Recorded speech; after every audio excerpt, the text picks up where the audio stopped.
దేవాది దేవునికి మహిమ కలుగును గాక. మరి మరొక నూతన దినాన్ని ఇచ్చి మరి మీ ముందు ఉండడానికి కృపను చూపెట్టిన ఆ దేవాది దేవునికి స్తుతులు చెల్లిస్తున్నాం. మరి నిన్న ఉన్నవారు ఈ రోజున లేరు. మరి రాత్రికి రాత్రి ఎంతోమంది గతించినప్పటికీ మరి నిన్ను నన్ను ఆయన సజీవ రెక్కలో భద్రపరుచుకొని కాపాడుకొని మరి మన పట్ల ఆయన కృపని చూపుతున్న దేవునికి స్తుతులు చెల్లిస్తున్నాం. మరి ఈ దినం వాగ్దానం చూద్దామండి. సామెతలు 27వ అధ్యాయము 1వ వచనం. రేపటి దినమును గూర్చి అతిశయపడకుము, ఏ దినమున ఏది సంభవించునో అది నీకు తెలియదు.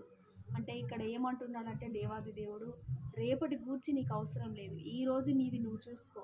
అంతేగాని రేపు ఏమవుతుందో, రేపు ఆ అప్పు ఎట్లా కట్టాలి, వడ్డీలు ఎట్లా కట్టాలి, ఏం తినాలి, ఏం వండుకోవాలి, ఏం ధరించుకోవాలి, దీని గురించిన చింత మీకు వద్దు అని మాట్లాడుతున్నాడండి. ఈరోజు దాన్నే మనం పాటించాలి కానీ రేపటి దాని గురించి మనం చింతించిన అవసరం లేదు. ఎందుకంటే మనని ఇశ్రాయేలును కాపాడు దేవుడు కునుకడు నిద్రపోకుండా మరి నిన్ను నన్ను ప్రతిక్షణం అనుక్షణం చూస్తున్నాడండి. కాబట్టి ఆ దేవాది దేవునికి మహిమ కలుగును గాక. మరి రేపటి దినంను గూర్చి మీరు అతిశయపడద్దు, రేపటి దినంను గూర్చి ఏం జరుగుతుందో అనే భయాందోళనలొద్దు. ఎందుకంటే ఇప్పుడు ఎవరిని కదిలించిన అప్పులు అనే బంధకాలు, ఆర్థిక సమస్యలు, రోగాలు, ఇరుకులు, ఇబ్బందులు, పాపంలో ఎంతోమంది పడి ఉన్నప్పటికీ మరి ఆ దేవాది దేవుడు రోజు మరి క్రొత్తగా మనతో మాట్లాడుతూనే ఉన్నాడు. కాబట్టి మరి రేపటి దినాన్ని గురించి మీరు బాధపడకండి. ఈ రోజు చూసుకోండి. రేపటిది మనది కాదు, అది దేవాది దేవుడిది. కాబట్టి మరి ఈ వాగ్దానం మరి మీరందరూ తప్పకుండా మరి చూస్తారని నేను నమ్ముతున్నాను. మరి ప్రార్థన చేసుకుందాం. తండ్రి నీకు వందనాలు, స్తోత్రాలు తండ్రి. మరి నిన్నటి దినమున మరి ఎంతో మందిని మరి ఉన్నప్పటికీ మరి ఈ రోజున లేనప్పటికీ తండ్రి మరి నన్ను మమ్మల్ని అందరినీ నీ సజీవ రెక్కలో కాపాడినందుకు నీకు స్తుతులు నాయన. మరి రేపటి దినమున గూర్చి నీకు అవసరం లేదంటున్న దేవుడు తండ్రి. మరి ఈరోజు ఏది అవసరమో మాకు అది నువ్వు దయచేసే దేవుడు తండ్రి.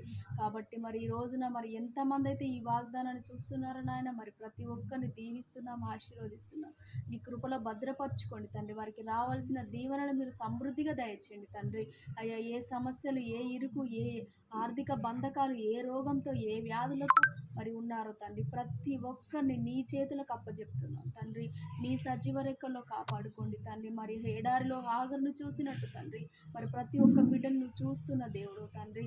అయ్యా మరి ఉదయకాల సమయమందునైనా మరి ఈ దినము మరి ఎంతమంది అయితే బర్త్డే, మ్యారేజ్ డే జరుపుకుంటున్నారో మరి ప్రతి ఒక్కరిని దీవిస్తున్నాం, ఆశీర్వదిస్తున్నాం. ఈ సంవత్సరం అంతా వారికి రావాల్సిన దీవెనను సమృద్ధిగా దయచేయండి అయ్యా. మరి నీ నామానికి మహిమ తెచ్చుకోమని తండ్రి మరి కొద్ది చిన్ని ప్రార్థన మరి యేసుక్రీస్తు శక్తి కలిగిన నామంలో అడిగి వేడుకుంటున్నాం మా పరమ తండ్రి, ఆమేన్.